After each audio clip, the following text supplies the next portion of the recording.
In this nugget, we talk about how to configure AppLocker. This is a fantastic way to restrict applications or to allow only specific users to run given applications. We take a look, first of all, just an overview of what it's supposed to do and how you use it. And then we take a look at the actual steps that you use to implement AppLocker. I think you're going to really like how you can control applications in your environment with AppLocker.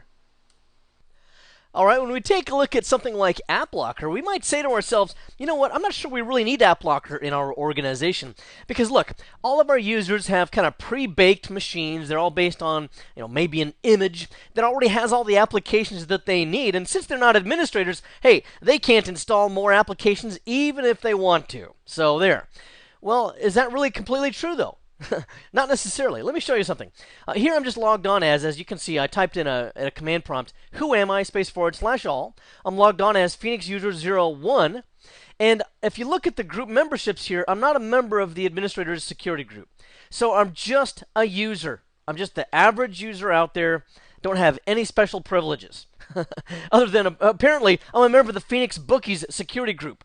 That's a security membership I forgot I had, but that's actually from a previous demo from my Server 2012 series. I forgot it was there. Anyway, regardless, there's no administrative privileges there. So this person, they hear, they open up Internet Explorer and they say, you know what, this is okay, but I really heard all my friends talking about how good Firefox was. I'd really like to try Firefox. Now, I don't know of any problems with Firefox right offhand, security-wise, and I use it myself. It's a good browser. But let's just assume that there's a late-breaking vulnerability that if you install Firefox right now, it opens up a security vulnerability in your entire organization. Well, this person goes to Mozilla. That's the website for Firefox, and they download the Firefox setup file. This is the most recent one at the time of this recording. So they double-click on that, and they say, you know what, I think I can install this. Sure, why not? And then they get, oh, you know what? Oh, that's this thing. That's right. That's because I'm not an administrator of this computer. They took all the fun away from me there in the IT department, so I can't even install my own software anymore. Doggone it. I really don't know what to type here because I don't have any administrator credentials, so I'll just say no, and then hey, wait a minute. What in the world is this? Can I just actually do this? Can I actually install Firefox even though I'm not an administrator? Yes, you can. This is the reason why. Yeah, right there. You see, what would happen here is, if I had installed this as an administrator, it would put it in, /program files, and then, I don't know, Mozilla Firefox, something like that. But when I clicked on no for not having administrator credentials, it kind of assumes, oh, well, you must not be an administrator, so you can't put it in that location of program files. That's all right. You'll just put it in a place where you do have write access into your own profile. So therefore, it allows me to install this, and I can just click install, and in a few moments you'll see I have a fully functional copy of Mozilla Firefox.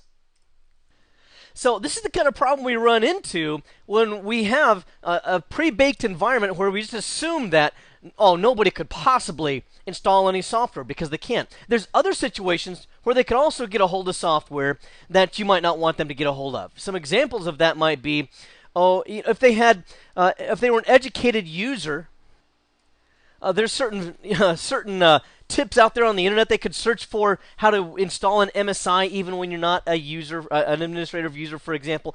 There's some standalone applications that could just run off of a thumb drive. So, for example, there's not a setup.exe or any of those kinds of things. There's just the application. You just run it directly. So there's those sorts of things. There's also the kinds of things where they might be some kind of software restriction policy, which is kind of the older version of AppLocker, nowhere near as good as AppLocker. But with software restriction policies, you might have restricted a previous version of an application, but you didn't know that there was an update that came out, and if the user gets a hold of the updated version of the file of the application, well, then they can run it. So there's several different problems that can occur even when you think you're in a locked down environment. So bearing these things in mind, let's take a look at AppLocker. This is going to take us a very long way into restricting what your users can do. I would say this will probably lock down 99.9% of the applications that you don't want to run. In order to get these things to run, you're going to have to be pretty good. You may have to be an application developer yourself and know ways around certain kinds of restrictions, but I doubt that there's any average user who'll be able to figure out a way around AppLocker. The purpose, of course, is that we want only designated applications to run. Maybe we want them to run Internet Explorer. We want them to run Outlook and any other of the Office applications or some other applications. But maybe we don't want them to run certain games from Microsoft, Solitaire, whatever, stuff like that. This is a very good replacement for software restriction policies, which were fairly effective, but really not strong enough for the corporate environment. And then this will use group policy. This is another advantage, really, of AppLocker, because using group policy objects, it's very easy to control a large number of computers with a high level of lockdown with just a few clicks.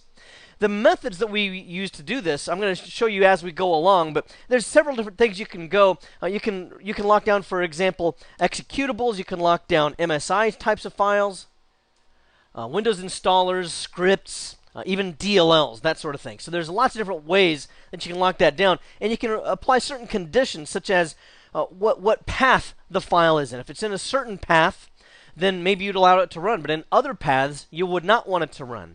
You can set up things like a file hash, a publisher. We'll take a look at these when I demonstrate it here in a little bit. This will also apply to only the following operating systems, so do bear that in mind. Only to Windows 7 Ultimate or Enterprise Edition, not Pro, okay, and Windows 8 Enterprise Edition. That's on the client side. On the server side, it'll apply to Windows Server 2008 R2 or Server 2012. Now let me show you just the basic steps of how you would implement an AppLocker infrastructure here. And this is kind of the broad outline. Once again, you'll see this more specifically in the demo shortly. But the first thing you'll do is you'll want to create the GPO. And this is assuming, of course, you already have a list, a list of the applications you want to run. You've probably had all your meetings with the other IT department folks, and you've come up with a list of everything you want your users to be able to do, and you're ready to lock this down with a group policy object. The first thing I would say, after you create the GPO, first of all, do not link it to anything.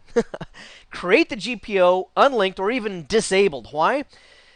If you misapply this, and I've seen this done before, I've done it on purpose for a demo purposes at conferences and things, you can actually lock out an entire operating system. You can set this up so that if you create the GPO and you don't properly configure it, Windows itself is prohibited from running. And when you try to start up the OS, it only boots to a black screen. The only thing you get is a mouse pointer. So don't link it to anything, especially while you're in the experimental stages or trying to figure out how this thing works, all of that. Don't do any of that kind of stuff quite yet. And then you might also even consider, even when you're pretty well configured with it and you know all the settings you want to have, set those up, and then set it up in what we call audit mode. This means that it will just kind of identify in the event log any restrictions that it would have done if it were fully turned on in what we call enforce mode, which prevents users from being able to run those applications. Then you'll set up your default rules. And this is going to be important because default rules are kind of a prepackaged set of allowances.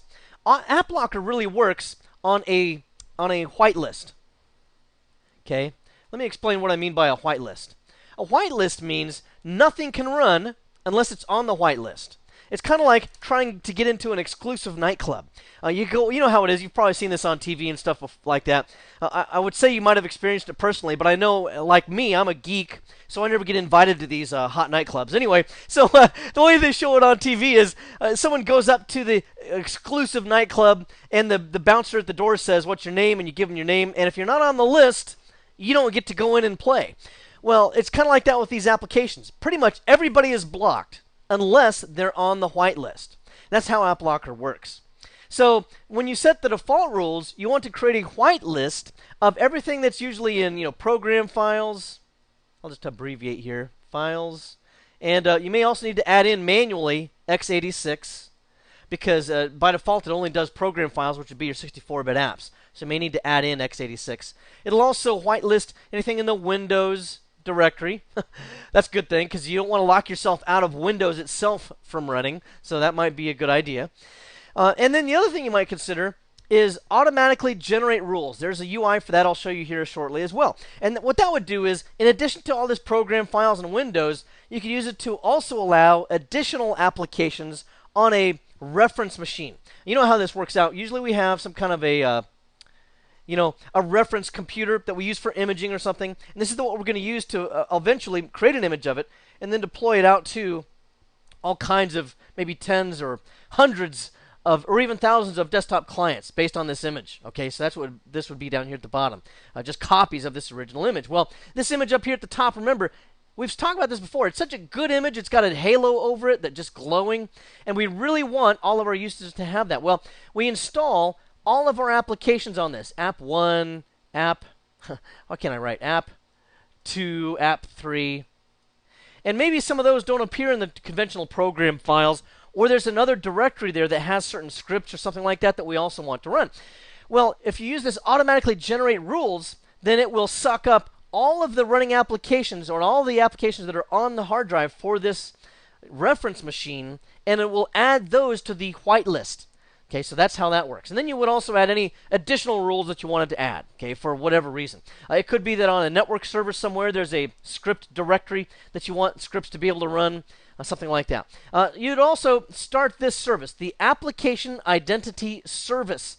I'll show you that in the services here in a little while, but it's really easy to confuse that one with another one that's very similarly named, so you have to make sure you get that right, otherwise nothing happens. Oh, and I'll point this out too.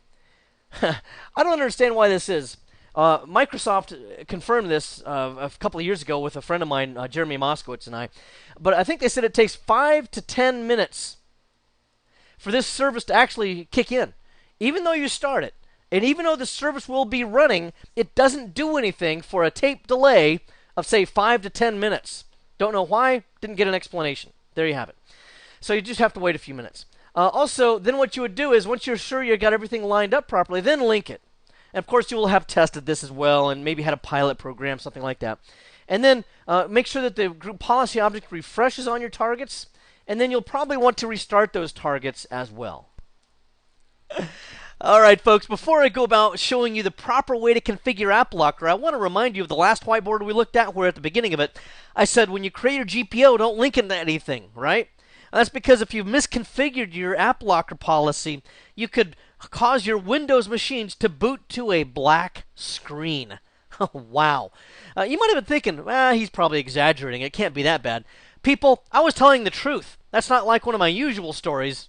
So what we would do here is, if I misconfigured this, let me give an example of how someone might do this improperly. Let's say we used the old software restriction policies in the past. And this is how we used to do these, by the way. We'd go to New Software Restriction Policies. These are still valid for Vista and Windows XP, and you might still need to use these in some environments. Anyway, we'd go into this and we'd say, one of my security levels, it's unrestricted right now unless I create an additional rule. And that additional rule says we don't want anything to run in a specific path, let's say. Maybe we know of some malware that commonly installs itself in the /extra apps folder. And so we say we don't want anyone to ever allow that applications to run that are in that folder. And we'd click OK. And that would be the proper way to do this. Okay? So, however, if we go take a look here, I'm going to delete these now because I don't really need these. That was just a demonstration of how we did it in the old days. But if we take that same thinking here to AppLocker under Application Control Policies, we could go down here to our executable rules, and we could say, you know what, I don't want people to ever execute anything again in that same folder here either. So I'm going to create a new rule, and I get past the introduction, and what am I trying to do? Oh yeah, I want to deny everyone the ability to run in a certain path. And I'm going to show you the proper way to do this in a little while, so I'm going to quickly going through this for the time being. And yeah, we don't want them to run anything in the extra apps, because that's where a lot of malware gets installed in our environment. So I'll click on Next, and just next my way through this. I guess that looks fine. Create. Do I want to do any defaults? No, because I want to custom configure everything. So it looks like I did everything okay. Great. And then you get a text message from your co-workers, and they say, hey, Applebee's has happy hour for only another 30 minutes. So you run out of the office and you go over to happy hour. Then you stumble home after a few hours, and then you come back into work the next day, and your phone is ringing off the hook. Hey, I can't seem to boot Windows. I only get a black screen. How in the world can that be? Well, I also started a specific service that your clients will need, and I'll show you that here again as well when I properly demonstrate this. But when I go to one of my destination client computers, like right now I'm on a Windows 8 computer here, I'm just going to go ahead and start this up, and we'll see what we can actually get when we try to log on. All right, so I restarted the computer after policy refreshed. I did get a logon screen, and I logged on, but that's it. You're not going to get any further than this. This is all the operating system you get anymore. Instead of having now the start screen with all the tiles, we now have the black screen. Finally, a worthy replacement. This also replaces the blue screen of death, by the way, but it's every bit as fatal. You really can't get anything in this. In fact, there's not even a UI to shut down or log off. You're just pretty well stuck.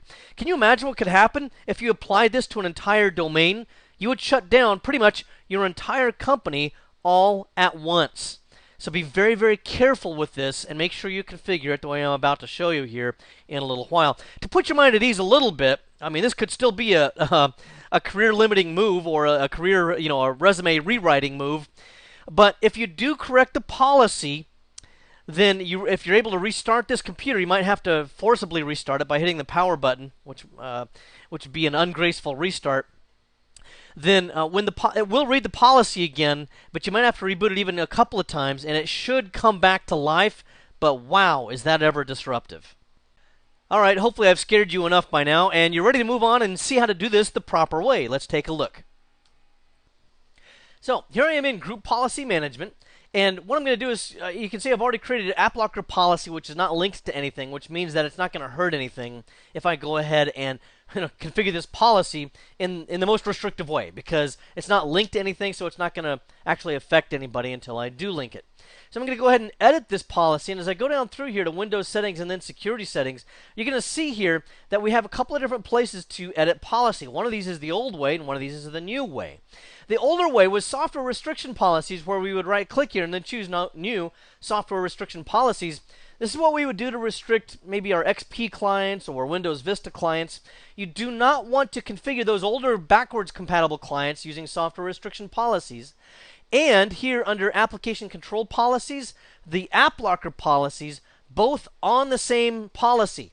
Okay, so if I'm trying to figure out a way to restrict my old clients in software restriction policies and my new clients with App Locker, don't do it in the same policy here. I have to have a separate policy for software restriction policies. I don't think that's going to be an exam issue per se, but I do want to give you fair warning of that, because the reason is if I do both in one policy, the App Locker policies that I restrict will apply, and the software restriction policies will be ignored. And then all of my down-level clients will now be able to run all the software that I don't want them to run.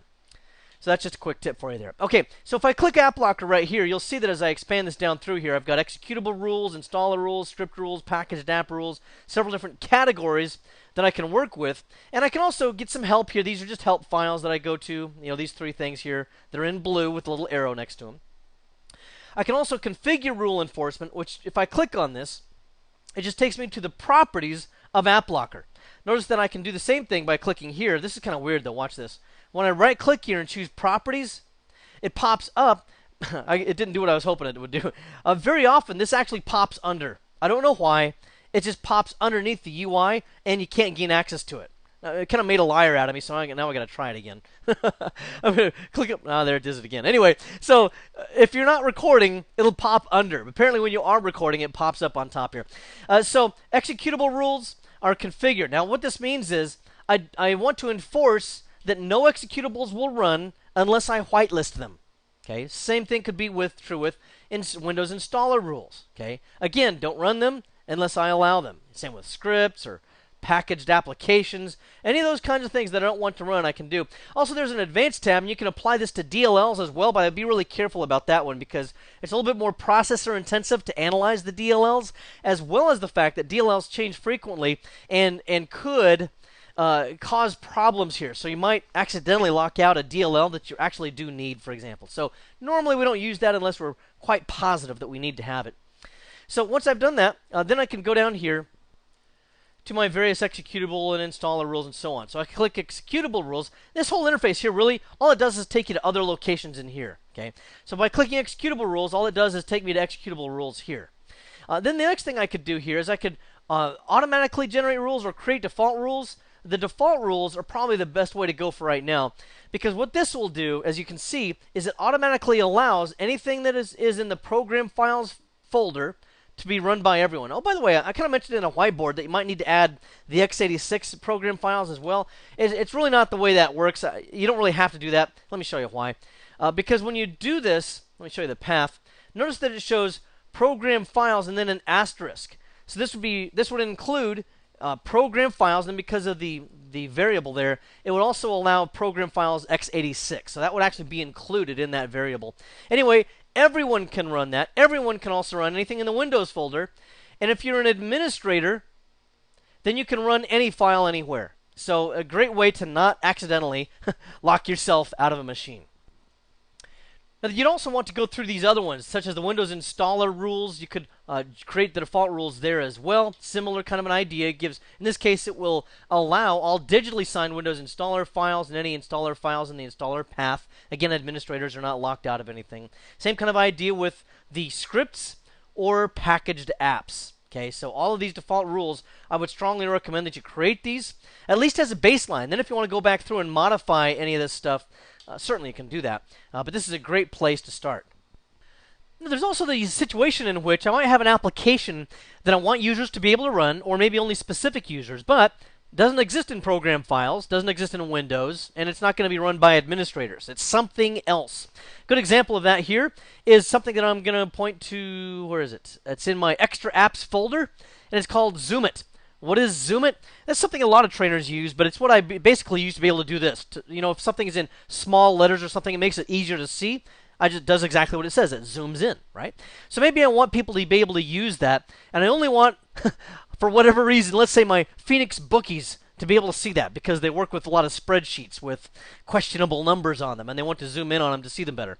So I'm going to go ahead, and what I can do is to create a new rule here, and I'll click on Next, and I'm going to allow, not everyone, but only the Phoenix bookies. Okay, the Phoenix bookies to be able to run that. They're the only ones that are going to be allowed. Remember, we generally work really as a whitelist here. So it's whitelisted for only Phoenix bookies, and as I click on Next, I can specify a publisher, file hash, or path. The publisher is the best way to go, and this is because it's digitally signed, and that's going to be the most controllable way to identify each individual application. Along with the publisher rule would also be things such as the version or who published it and things like this. We'll see that shortly. There's also the file hash. This is where it's going to run a mathematical algorithm against the executable and generate a unique mathematical result. And the problem with that is if the version of the file changes, maybe I'm using it for version 1.0, but the user got a hold of version 2.0. Well, now the file's different, so the file hash is going to be different. This executable will no longer apply, this executable rule.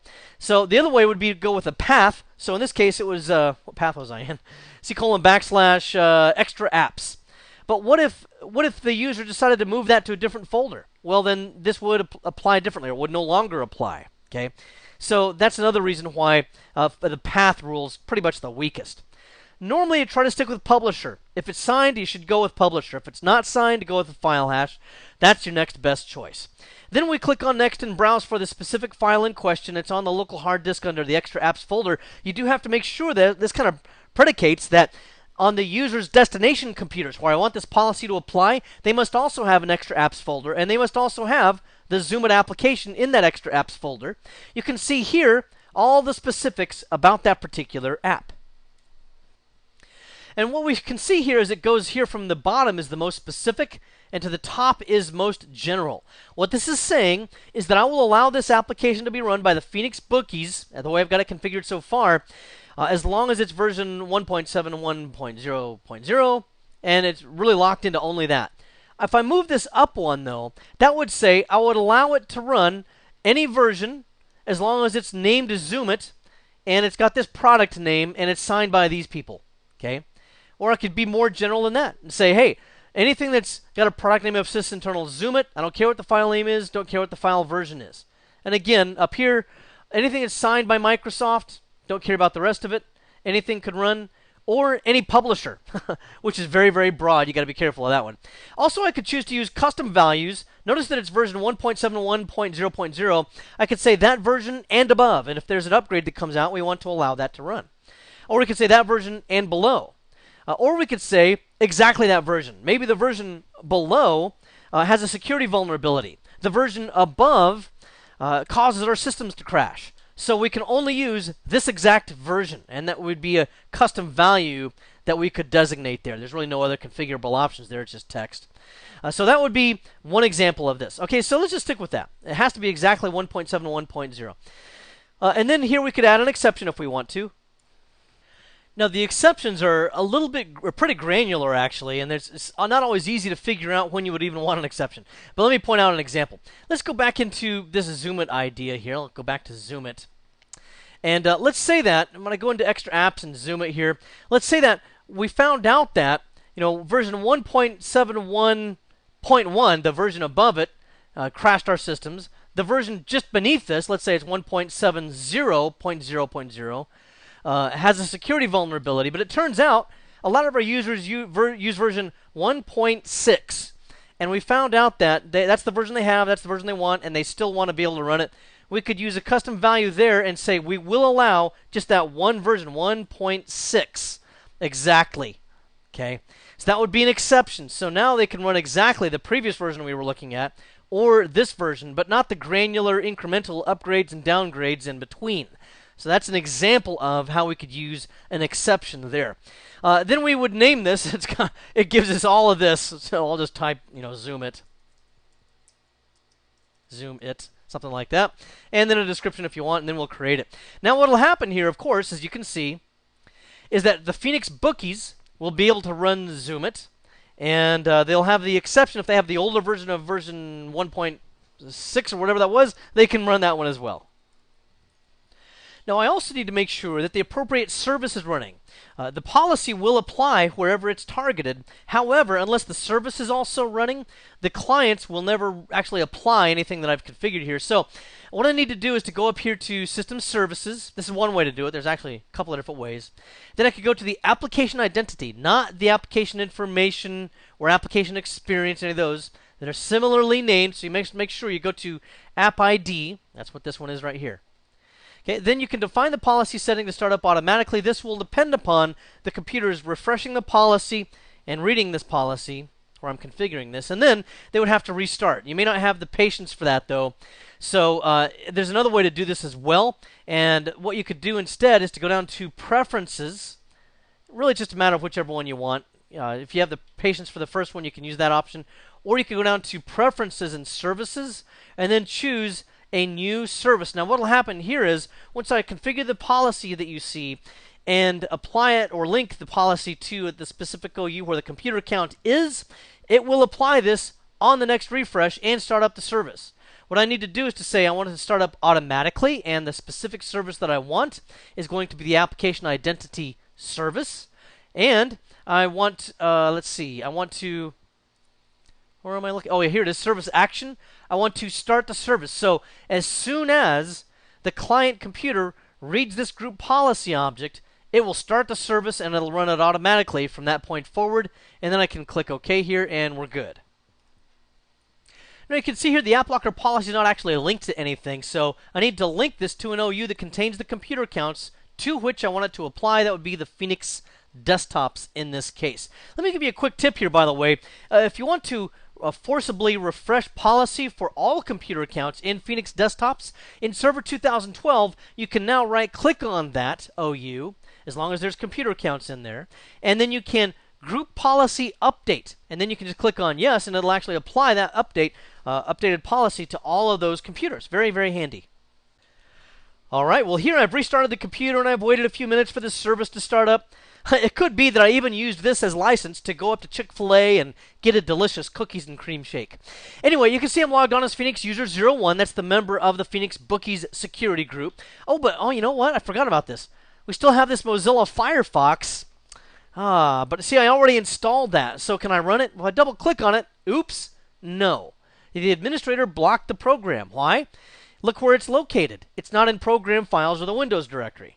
Okay, so this is now blocked, even though the user was successful in installing it. Let's take a look at this too, though. I'm just kind of making this up as I go along. Let's go to downloads. This is where I downloaded Firefox. What if they hadn't installed it yet? Could they do that now? Because remember, we have some Windows installer rules as well. No. Can't even get to the point where it prompts me for user account control, where I click no and install it anyway. Doesn't let me get that far. Okay, so this would be a great way to strategize this if you can, is to come up with your golden reference images, also come up with your golden group policy object that restricts the application just the way you want to, and roll them out at the same time. That way, not only can no one install the applications, but they can't run anything that's not supposed to run either. There was an extra app, though, that we're supposed to be able to run. That's this Zoom It thing. So if I double-click on that, I should be able to run that particular item. You don't really see anything happen. What happens here is it actually goes into the notification area, and from here I can right-click on this and zoom, or I can draw. You can also draw on the screen with this and everything. So that's what Zoom It does. And since I'm actually running this in remote desktop, let me see if it'll let me zoom here. I'll just try to use the keyboard shortcut. Oh, apparently it does. Okay, so we still are able to zoom here as well. But that's only for this one user. Remember, we were very granular about Zoom It, and we only wanted it to apply to Phoenix user 01. What about if we were Phoenix user, 5? What would happen then? Well, to prove that, here I've logged on as Phoenix user 05. I'm going to go into Windows Explorer, and we're going to try to gain access to the same file, the same Zoom It file. But remember, I don't have permissions to really run this. So when I double-click on it, I'm blocked. Okay, so very, very wonderful way to just granularly select who can run what applications. In this nugget, we discussed how to configure AppLocker. Remember, with the AppLocker overview we took a look at, just identified the kind of purpose of why we use AppLocker. Because, remember, we can actually have users installing applications even though we don't think they can. And there may be applications already on the user's computer that we don't want them to run. So that's why we use AppLocker. A very, very good way to lock things down. And then I showed you the AppLocker steps, mostly by way of demo, so that you could see how to properly implement it. Well, I hope this has been informative for you, and I'd like to thank you for viewing.